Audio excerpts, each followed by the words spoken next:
देवरवा आर्थिक सलाहकार समिति का जो अध्यक्ष है, केवल उसका मुंह है, मुंह, केवल मुंह, बाकी जो पूरे शब्द हैं और ये सारा षड्यंत्र जो है ये मोदी का है।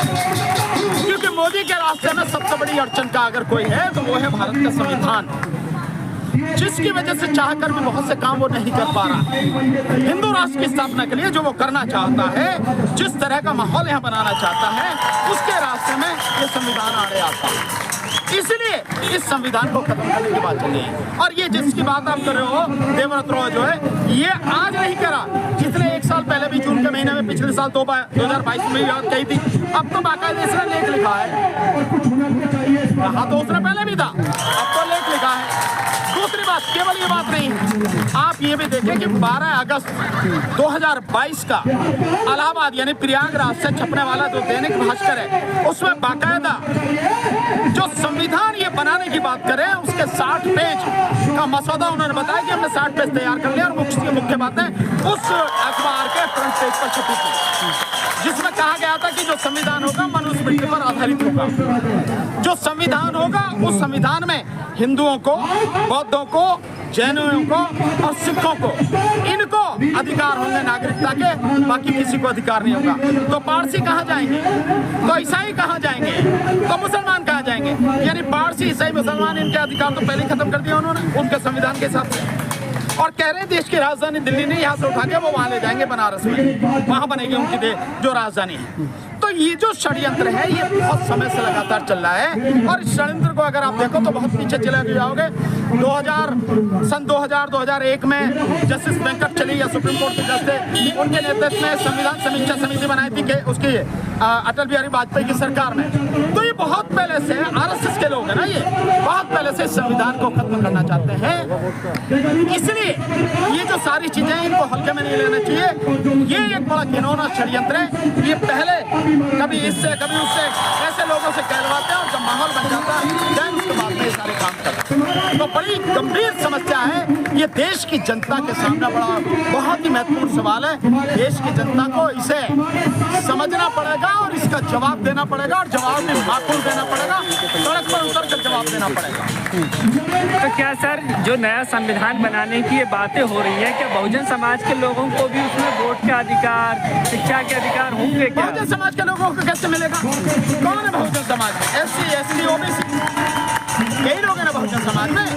तो बहुजन समाज के लोगों को अधिकार यूं नहीं होगा क्योंकि संविधान मनुस्मृति पर लागू होगा, आधारित होगा। तो मनुस्मृति पर आधारित संविधान होगा।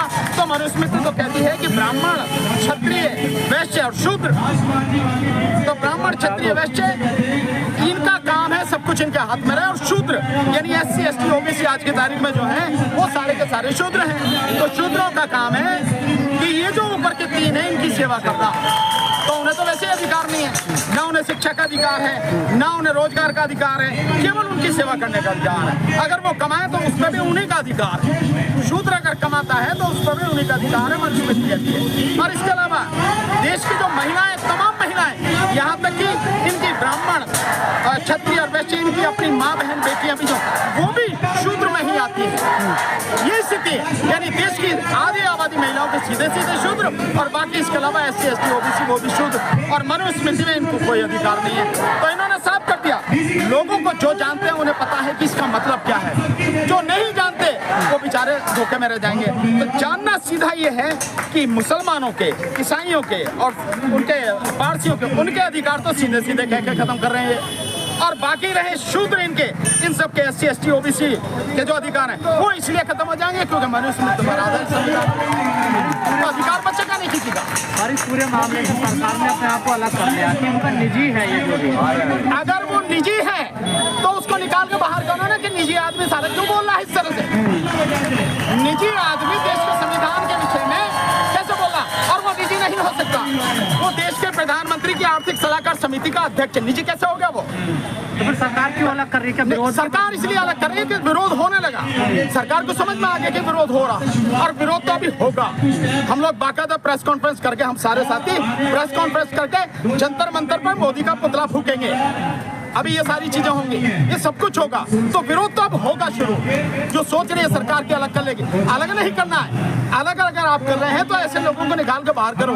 आपने बाहर नहीं किया, आपकी टीम में है वो आदमी, आप उसके मुंह से कहलवा रहे हो। आप सरकार क्या समझ रही है? मूर्ख हम लोग। सर, एक तरफ प्रधानमंत्री मोदी खुद को तीसरे कार्यकाल में प्रधानमंत्री देख रहे हैं और दूसरी तरफ उन्हीं की पार्टी सरकार के लोग संविधान बदलने की बात कहते हैं, उनके खिलाफ कोई कार्रवाई नहीं हो रही है। ये जो पूरा माहौल है कि जनता समझ रही है क्या इन चीजों को? जनता अगर समझती तो मोदी को कब के उखाड़ कर फेंक देती। जनता समझ नहीं रही। मैं तीसरे टर्म की बात कर रहा हूँ, ईवीएम को हटा दो। मोदी जैसे 1000 खड़े हो जाएंगे एक एक सीट पर, तो भी बीजेपी 40 से ज्यादा सीट नहीं जीत सकती। लेकिन ईवीएम से चुनाव होगा, इसलिए वो इस विश्वास से कह रहे हैं कि हम 400 सीट जीत के ले आएंगे। बैलेट पेपर से चुनाव कराओ, मोदी को औकात पता लग जाएगी उसकी अपनी है नहीं है। दूसरा, आप कह रहे हो कि संविधान बदलने की बात, वो संविधान बदलने की जो बात कर रहे हैं वो मोदी द्वारा छोड़े गए हैं, उसके प्यादे हैं। वो माहौल को देखना चाह रहे हैं कि माहौल इससे कैसा होता, कितना विरोध होता है, क्या चीजें होती हैं। उसके छोड़े हुए लोग हैं और कार्रवाई उनके खिलाफ क्यों नहीं हो रही? क्योंकि भैया वही तो सब कुछ करने वाले हैं। सरकार उनको बचा रही है। अगर सरकार उनको बचाने वाली ना हो तो इन्हें तो पब्लिक की ठोक कर सीधा कर देगी। जो बात कर रहे हैं संविधान की, अगर व्यक्तिगत है तो व्यक्तिगत वाला बाहर आ जाए ना, पब्लिक बता देगी संविधान बदलने की बात कर रहा है, उसका भी ठीक कर देगी।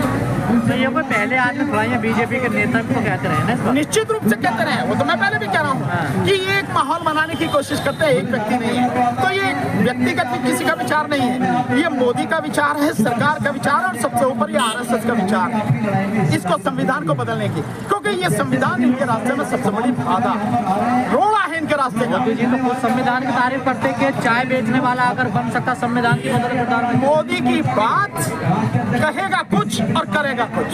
धरती पर उससे झूठा व्यक्ति आज तक नहीं, धरती पर। अभी आपने देखा कहीं शायद इसके कार्यकर्ताओं के सम्मेलन में उनको संबोधित कर रहा था, तो कह रहा कि झारखंड के देवघर से लेके बिहार के दरभंगा तक एम्स बना दिए, यही कह रहा ना। और बीबीसी की टीम गई वहां जाकर देखा भैया कहाँ है एम्स, ढूंढे जरा, तो वहां पर खाली खेत है जिनमें पानी भरा पड़ा, एक ईंट भी नहीं लगी।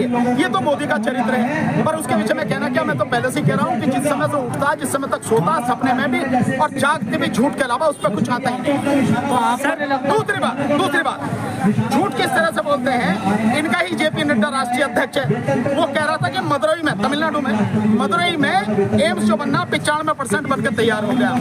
तो डीएमके के और कांग्रेस के एमपी वहां चले गए ढूंढे भैया कहाँ है एम्स, जो सब कहीं नहीं मिला, एक ईंट भी नहीं मिली। वो ढूंढ रहे कहाँ है एम्स। तो ये छटे हुए बेईमान, छटे हुए भ्रष्ट, निकम्मे और धोखेबाज लोग हैं, झूठे लोग हैं। और मोदी इन सबका बाप है, इन सबका मास्टर है, हेड सर जिनकी बात आप। सर, आप एक सीनियर वकील हैं, कुछ लोग ये भी कह रहे हैं कि संविधान के बेसिक स्ट्रक्चर को बदला नहीं जा सकता। तो ये जो बातें हो रही हैं ये हवाई बातें हैं। हवाई बातें नहीं है। अगर आप इनको हवाई बातें समझेंगे तो धोखा खा जाएंगे, पब्लिक यही मारी जाएगी।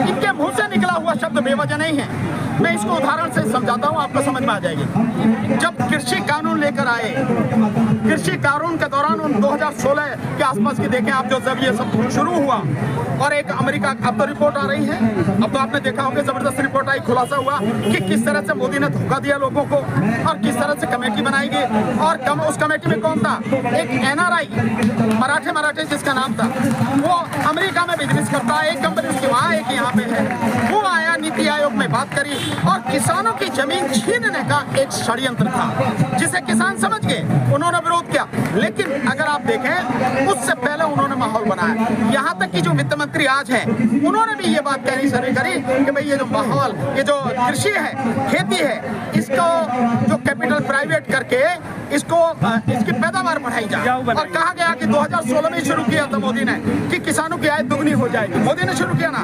2022 तक, 2022 चला गया, 23 में अब हम अगस्त में खड़े, ये भी जाने वाला है। अभी तक किसानों की आय दुगनी हुई नहीं हुई, महंगाई चरम पर है, किसानों की आय में 35% की कमी आ गई। तो ये पहले लोगों से बात करके माहौल बनाते हैं, इनका कभी कोई वो कहेगा, कभी वो कहेगा, जब विरोध होगा ये तो व्यक्तिगत विचार, लेकिन ये सारा षड्यंत्र मोदी का। भैया जो बेसिक जो ढांचा है वो बदला जा सकता है या नहीं? सब कुछ बदल जाएगा, आप हवा में नहीं रहना। अगर इन्होंने अपना संविधान लागू किया तो वो मनुस्मृति पर आधारित होगा और वो लोकतंत्र का नहीं होगा। उसमें लोकतंत्र का तो पता नहीं होगा, वो राजतंत्र होगा। राजतंत्र। और अगर ये जीत के आगे 2024 में ईवीएम से, तो 2024 में जीत के आने के बाद इस देश में उसके बाद कोई इलेक्शन नहीं होगा।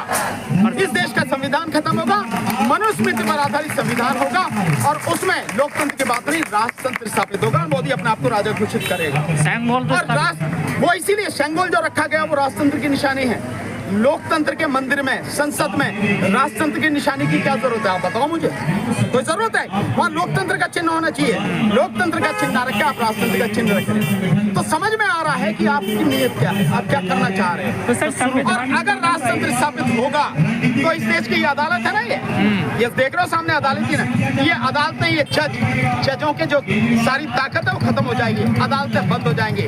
और क्यों हो जाएंगी? क्योंकि राजतंत्र थानों से चलता है, अदालतों से नहीं। अदालतों से लोकतंत्र में चलती हैं अदालतें। तो जब थानों से चलेगा तो जजों की क्या जरूरत है, अदालतों की क्या जरूरत है? और ये काले कोट पहने वकील घूमते हैं, इनकी क्या जरूरत है? और जब राजतंत्र स्थापित होगा तो अलग अलग विधानसभाएं हैं ना, इन विधानसभाओं में जो ये कड़क सफेद कुर्ता पजामा पहने घूमते हैं एमएलए, ये सब चले जाएंगे। विधायकों की जरूरत नहीं है, विधानसभाओं की जरूरत नहीं है, केवल राजतंत्र है, यहाँ से चल रहा राज। ये बहुत गंभीर समस्या है जिसको लोगों को समझने की जरूरत है। सर, लास्ट सवाल है, संवैधानिक तानाशाही लाने की कोशिश की जा रही है। संवैधानिक तानाशाही नहीं, तानाशाही चल रही है। संविधान का सहारा लेकर उसको तोड़ मरोड़ करके गुंडागर्दी, सही शब्दों में कहो तो सरकारी गुंडागर्दी चल रही है। संविधान को कुचल कर चल रही है, ये है। चलिए ठीक है, थैंक यू सर।